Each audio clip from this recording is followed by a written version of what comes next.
Ivan, thank you so much for your time today. Appreciate you being here, man. All right. Thank you, Andrew. Good to be All right. here.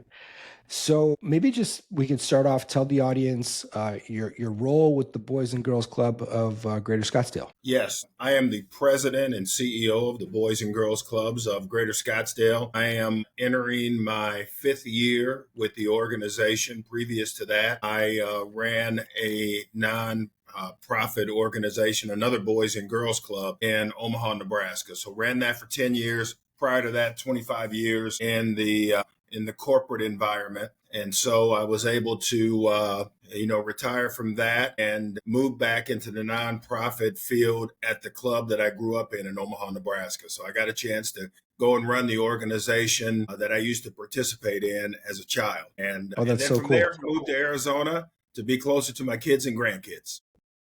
That's awesome, man. That's really cool that you were able to go back and help lead the organization that you participated in as a kid. Yes, yes, That's yes. really cool.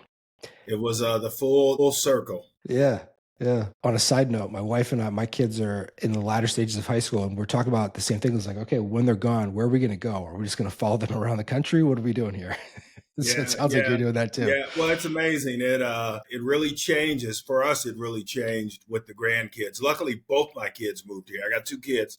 They both moved here, but the grandkids were really they were the impetus for us saying we got to get closer. That's cool. That's awesome. For the audience, can you describe the mission of the Boys and Girls Club of Greater Scottsdale? Well, the Boys and Girls Clubs is designed to serve the kids who need us most. And our job is to, when we have those kids, try to lead them down the path of being productive citizens of society as they grow. And then kids who need us most, the normal question is, who is that? A lot of people think, well, it's poor kids. Well, yeah, it is. It is poor kids, but it's not necessarily just for poor kids. You have poor kids who come to the club because of food insecurity. They need food every day. They don't have a hot meal at night. They may need some academic support because they may not have two college educated parents who are helping them with homework every night. They got parents who might have blue collar jobs and multiple jobs. And so they come here and get academic support. They also get good role modeling here and trying to lead them in the right direction. So it is for those kids, but we also have middle income kids at our club that they may have a pretty unstable home life as well. They might be in a family where the parents are divorced and they're in the middle of a lot of mess that goes on there.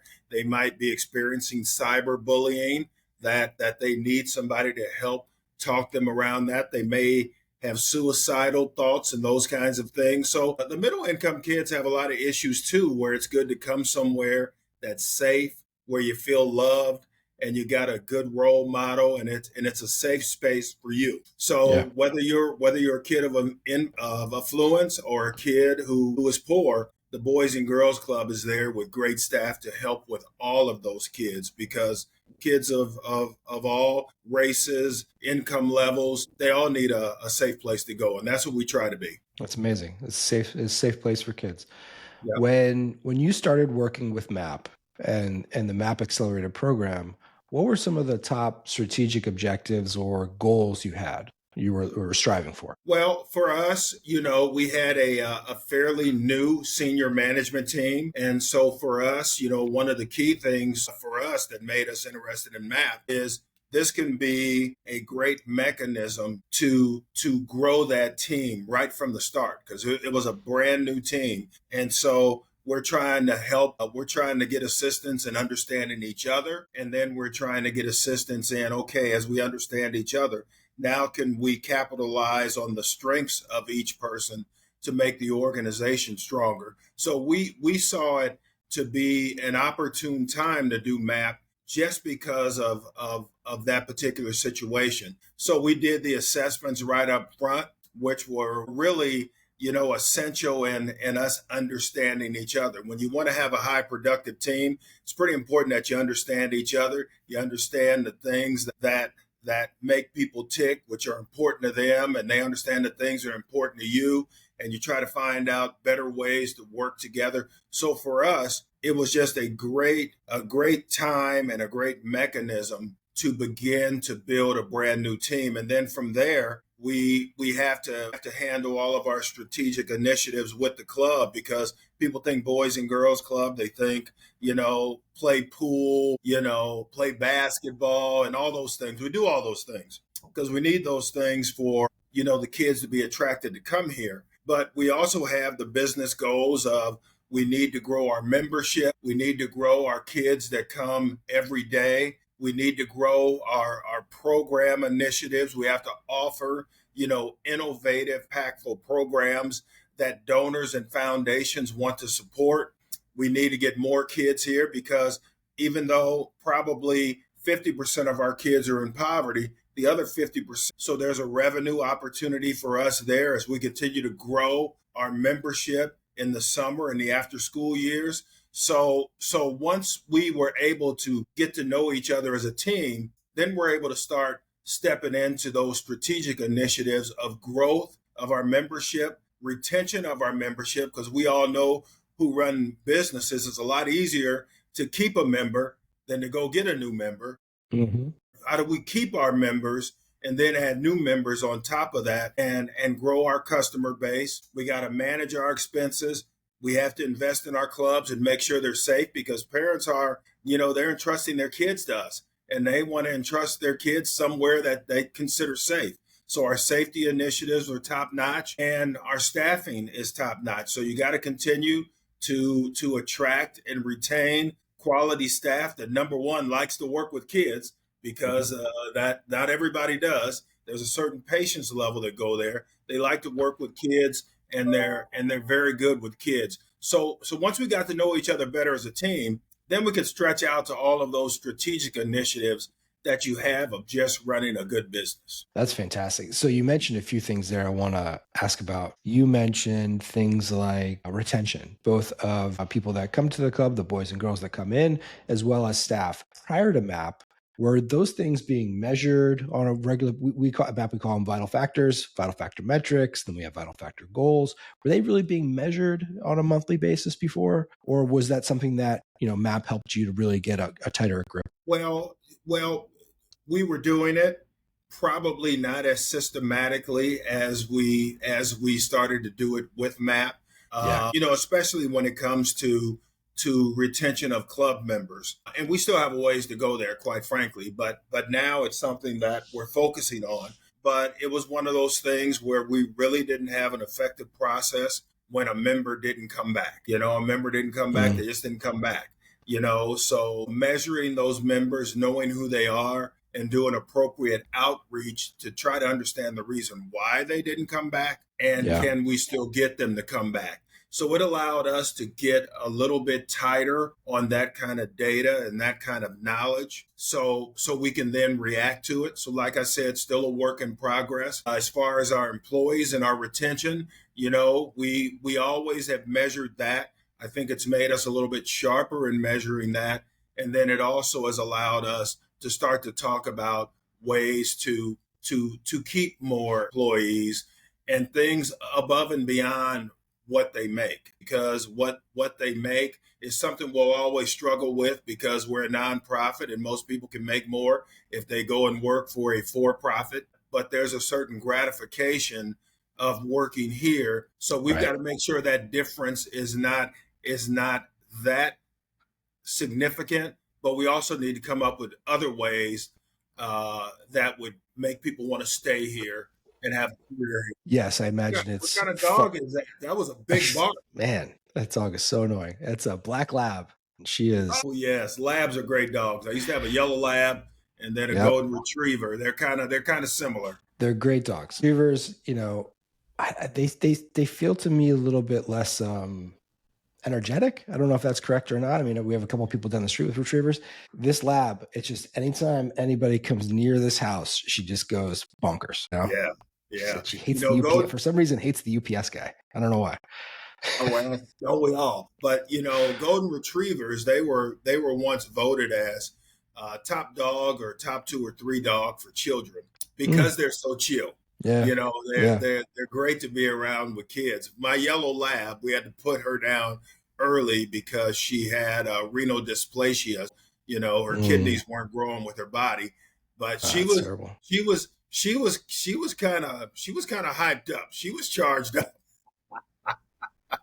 She'd get along great with my lab. My lab is hyped up, a lot of energy. Well, let's talk about, so I think you mentioned a little bit, but I want to ask again, what first attracted you to the MAP program? Well, so it was sort of brought to us. So Mhm.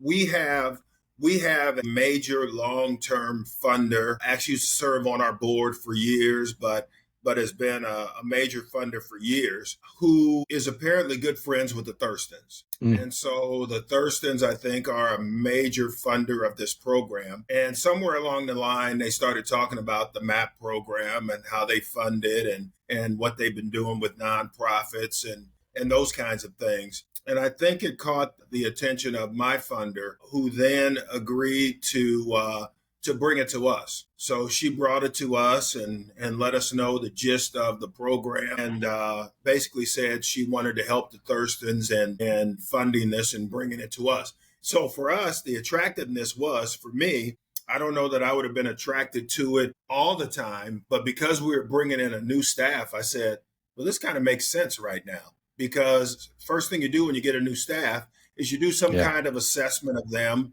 and you work through what's the best way to work together. So as I mentioned before, that's what we did. And so this was attractive to me at this point because of that new staff. But still with that, I needed a little bit more. So, when I was contacted by Ryan, I said, well, can you tell me a few organizations that you've worked with?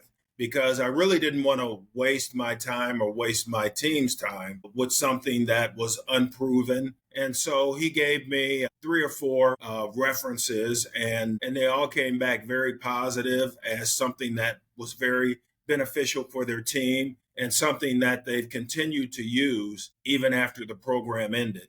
And we intend to use it as well, especially the vital factors dashboard.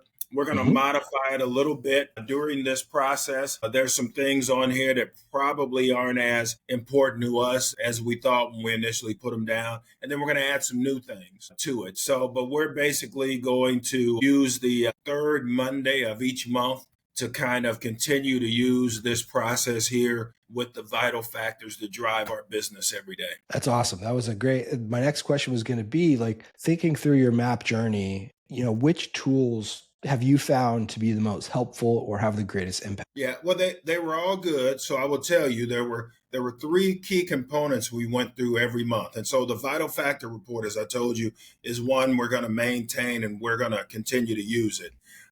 The recognition was really, really good. We're not going to formally input in that into the system as we did before, but that was very, very good because we got a chance to recognize people for things they've done. Probably a little more recognition than we would do normally, but I think everybody was trying to fill up their dashboard every week with recognition. But it was good. It was Yeah. really good. And then the goals and successes were good. We're still going to do all of those things, but probably in a less formal format.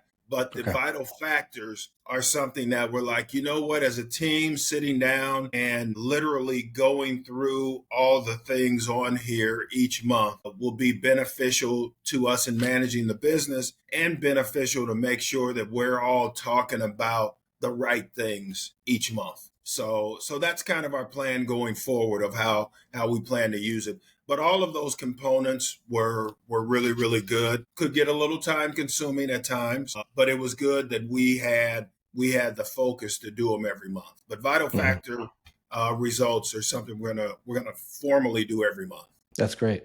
That's great. Since completing MAP or the MAP Accelerator program and going through the program, what have you seen in terms of the key metrics, the vital factor metrics? Have you seen any changes in membership or attention or anything that you're really paying attention to? Not anything that immediately has changed on those things, but where the benefit is going to be now is that we're looking at them all the time. Yeah. We're looking at them all the time because we're pretty seasonal.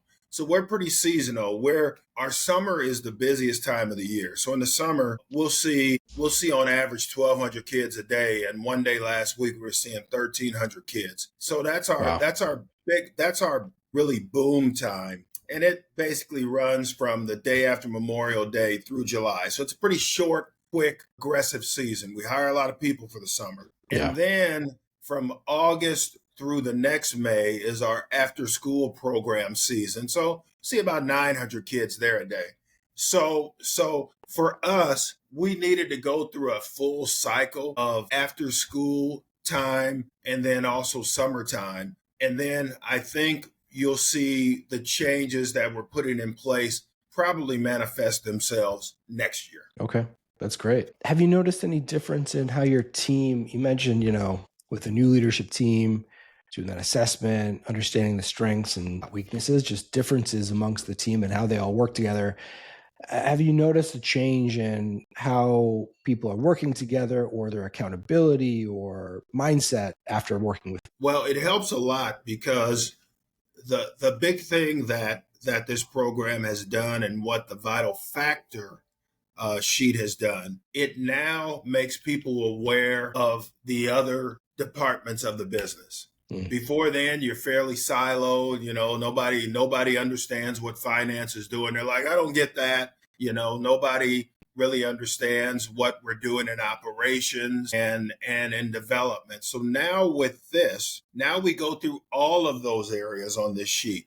So there is an awareness and a knowledge of what's going on in different areas. And then also, how can I work with them to help with some of the key items in their area? So you naturally get that within information sharing because we just weren't sharing. I knew all the information because I'd meet separately with the CFO and I'd meet separately with the chief development officer and I would meet separately with the chief operating officer. But what this showed us is we weren't meeting and sharing that information with all of the departments. So we all have a clear understanding of how what we do works together to help us meet our strategic goals. So this allowed us to develop that process, that template, and that's why we're going to continue to use it. Love that. Okay. And what kind of difference does a stronger internal organization, what kind of difference does that make for the downstream, for the lives of the kids and the families that you're ultimately serving? Well, it certainly is beneficial that we all be singing from the same hymn book.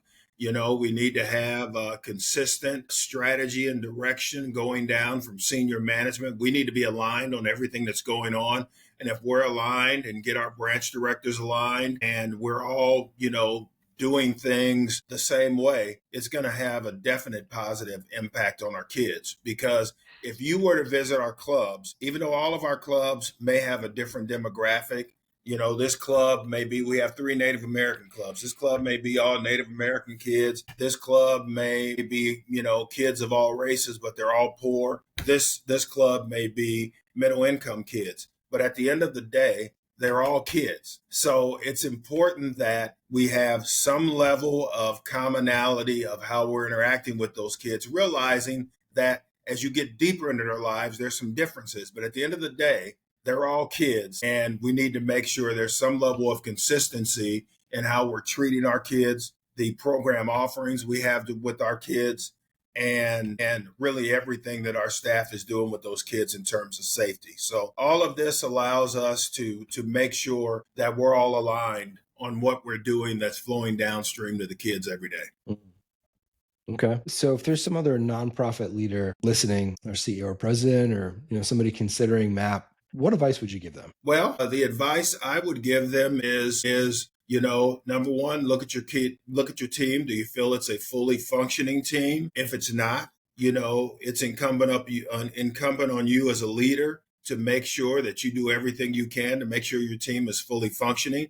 If you're not a fully functioning team, what are you going to do to get it there? And whether it's MAP or some other kind of leadership program, having someone who can bring in some outside ideas and help your team become more cohesive, it is always worth the time to do that because it is a time investment. So you need to realize going in, it's a time investment, but you have to invest the time and you have to invest the effort if you want a highly functioning team. So I would really say very, very straightforward. What do you have to lose? Really, what do you have to lose? If you want the best team you can have, this is a program that that comes with great references and a great track record. And as you're trying to build your team and make it fully functioning, what do you have to lose? So I would highly suggest that they make the investment in themselves, in their team, and in their organization, because it'll prove to be beneficial in the long run.